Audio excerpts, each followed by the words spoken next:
I'm Mark. And I'm Josh. And this is Alter Ego Comics TV for the week of August 26th, 2015.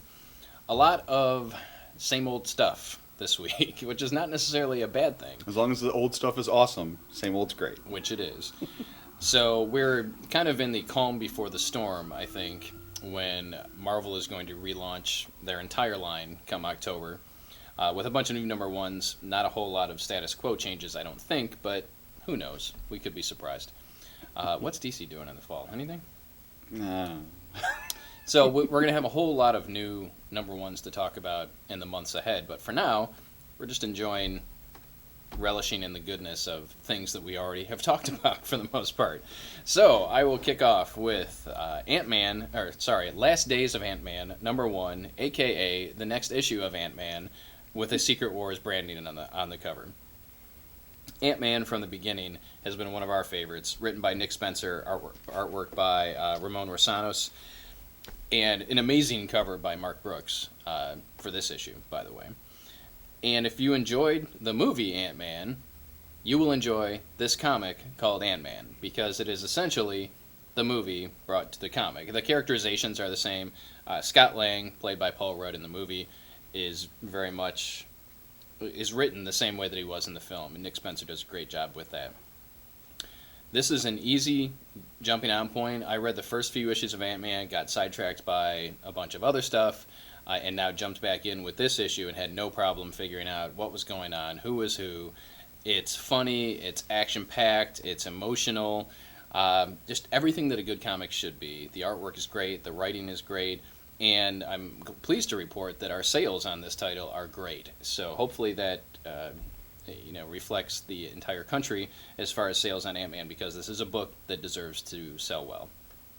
And that is number 1, and it's a one-shot. Yeah, it's a number 1. Well, some people turn off by short miniseries. No, it's a done in one. Done in one. And then if you like this, you can look forward to the Marvel reboot with the exact same creative team. What is it? Irredeemable Ant-Man? Irreplaceable Ant-Man? So. It's something Ant-Man. There's an adjective in there, I think. It's in the back.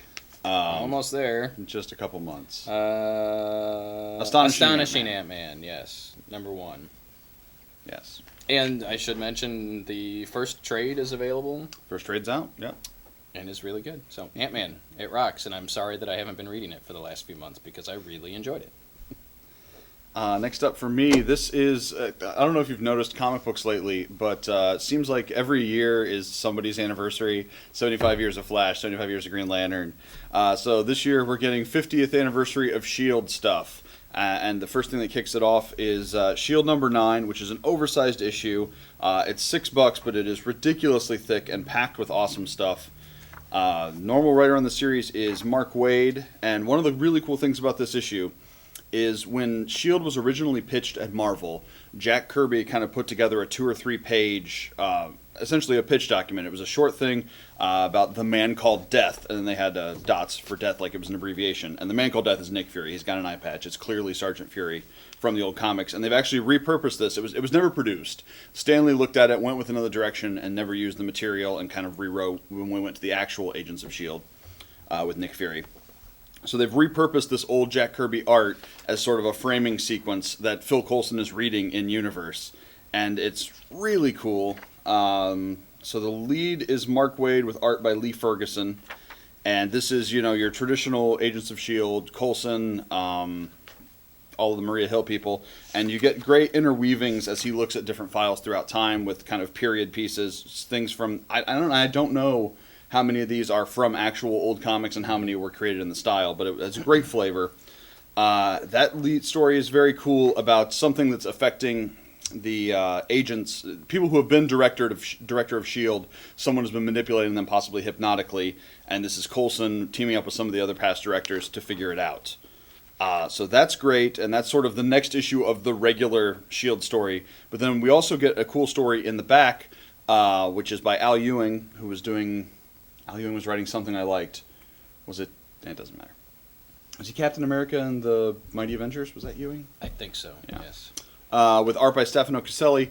And this is essentially set up for the next S.h.i.e.L.D. series, which is... what is it actually called? Howling Commandos? Savage Howling... Probably tells me at the end of the story, actually. Howling Commandos of S.h.i.e.L.D. And throughout S.h.i.e.L.D. history, there have been various ways of keeping people alive and keeping people relevant. Tahiti. Tahiti. It's a magical place. Fury had the Infinity Formula in his blood. There are life model decoys. And in this one, we see a life model decoy of Dum Dum Dugan that Fury has cocked up in some crazy way in the past. Obviously, this is old Nick Fury, who's no longer active. And he's sort of trapped in this nether realm where he can't die. Fury's got a satellite somewhere that automatically transmits his consciousness to the next body. And he's been in stasis because he just, he realizes he's not actually Dum Dum Dugan, and he doesn't want to go on living someone else's life. And they call him up because he's the only person that can face this mission, and it sets up teaming him up with other kind of monstrous characters, werewolves and such, to set up the Howling Commandos of S.h.i.e.L.D. And it's really good. I love the characterization of Dugan, who's kind of an underused character. But mainly because he's not around that much anymore. But just really solid stuff. If you like S.h.i.e.L.D., this is worth every penny. Full of S.h.i.e.L.D. goodness. And then in the back we get a reprint of the first S.h.i.e.L.D. story, which I'm not usually a fan of doing old school stuff, but it was kind of amazing to me to flip through this first issue and see all of the things that, like when I watch an episode of Agents of S.h.i.e.L.D. or when you talk about S.h.i.e.L.D., the flying cars, Hydra, the helicarrier, a lot of the things that are S.h.i.e.L.D. were established in that first issue, and so it's kind of neat to look at. But Giant Size 50th Anniversary of S.h.i.e.L.D., number 9, great book. Pick it up. And Dum Dum bought it in Original Sin, is that right? Yes. Dum Dum has died. Yeah, because he goes up against, Was it actually Dum Dum? I think so. Okay. So, for those of you that don't know, and sorry, spoiler warning, Dum Dum Dugan is dead in the Marvel Universe now, and I think it happened in Original Sin, but we read so many comics, it could have happened. Well, and he's died LMDs and, weird... Yeah, but I'm pretty sure it was him, though. It's kind of like Mission Impossible, where people are always pulling off masks, and you're never sure exactly what really happened. That's awesome. I skipped that, so I have to make sure I good. Go back and check it out. Next up for me is Old Man Logan, number 4. Same song, different week. Old Man Logan is one of the best Secret Wars miniseries. In this issue, previous issue, Logan gets thrown over the wall into the zombie side of Battle World, and most of the issue is him taking on a bunch of zombies that look like recognizable Marvel characters. He runs into a Marvel hero who's been kind of hiding out there trying to survive, and they have to work together to get out of the zombie side, get over the wall, and get back into something normal.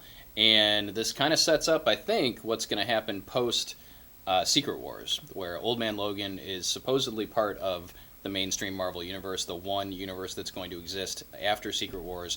And by the end of this issue, you see the beginnings of that. So, and there is one more issue of the series, though. There is a fifth. Outstanding. It's kind of left on a cliffhanger. So yes, there is another issue coming. But when I saw that page, I said, "Oh, okay, so this is how they're doing it." So this is how. Anyway.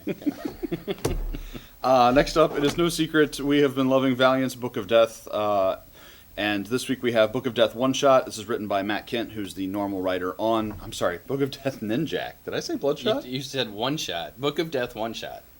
It was an accurate statement because this is a one-shot. The Fall of Ninjak. It's the Fall of Ninjak, Book of Death. It's written by Matt Kindt, who's the normal writer on Ninjak. Art by Trevor Hairsine.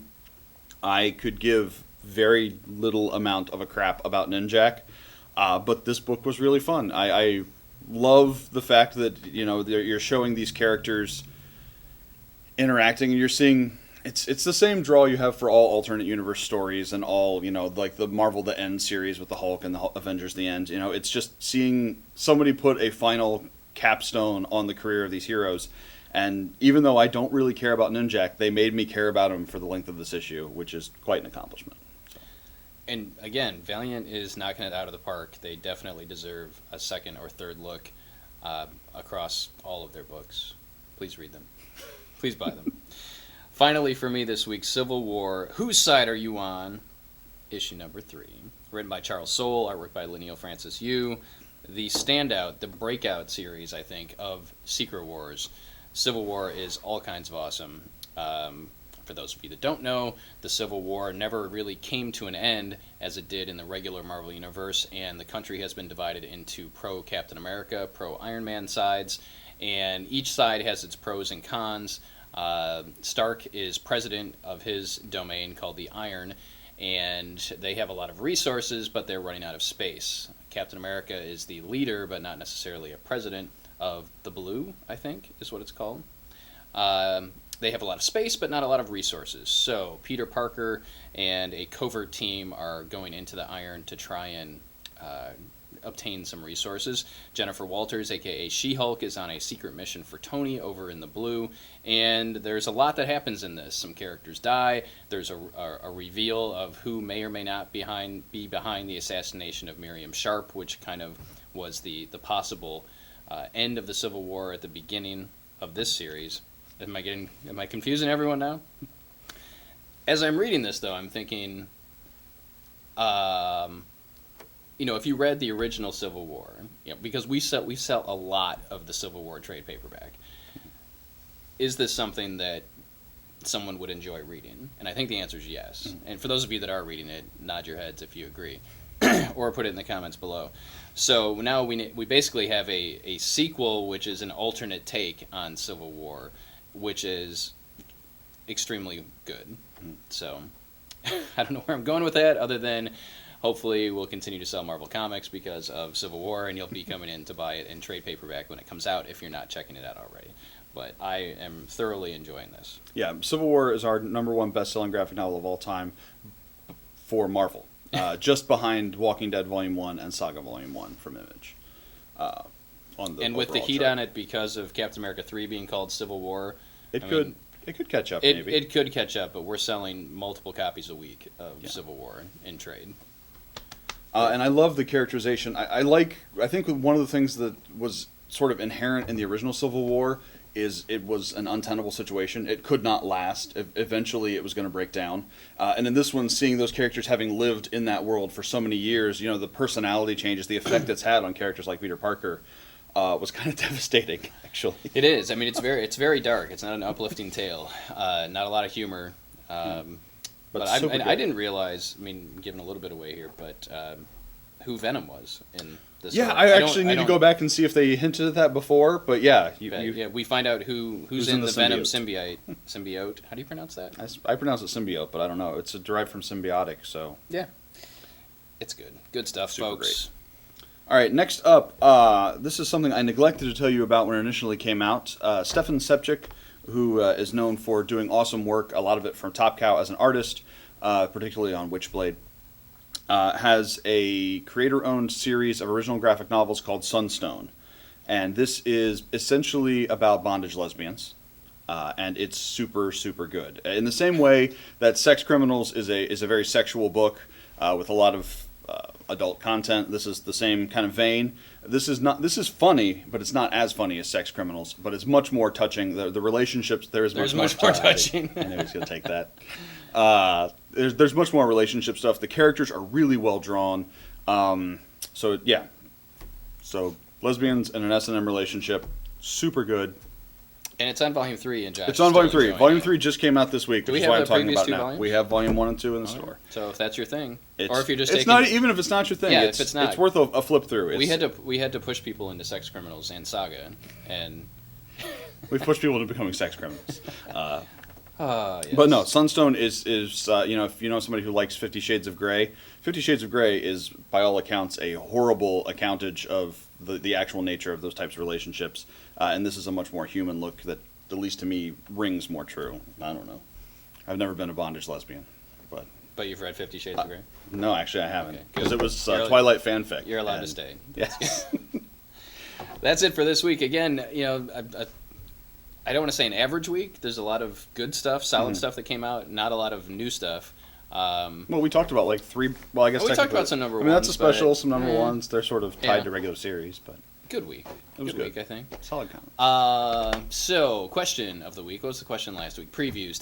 You got some feedback on that. I think a lot of you don't use previews, and that's understandable. Those of you that did say you used it really enjoy it, and that's the way that I think we look at it. It's the same price as a comic, and I get a lot of enjoyment out of going through the previews catalog and seeing, ooh, this is what's coming 2 months down the road.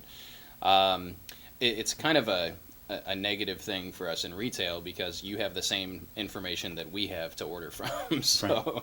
well, sometimes we need a little more information so that we can make a decision on do we stock this, do we stock that, and how heavy do we go on something like that. So that's where pre-orders come into play, and they're very helpful for your local comic shop, for us, and for the publishers to know what the print run should be, how much we should order, especially on the newer things. So keep that in mind when you hear about a new series.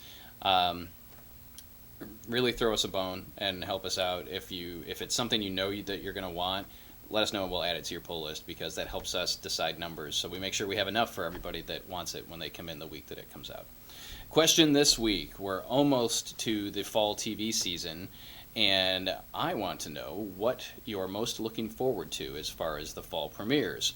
Are you looking forward to Agents of S.h.i.e.L.D. Season 3, Flash Season 2, Arrow Season 4, or Supergirl? Am I missing anything for the fall? No, because iZombie's not back in the fall, right? I don't remember. I think it's mid-season again. I wouldn't have mentioned that anyway. Sorry, I just wouldn't. Okay.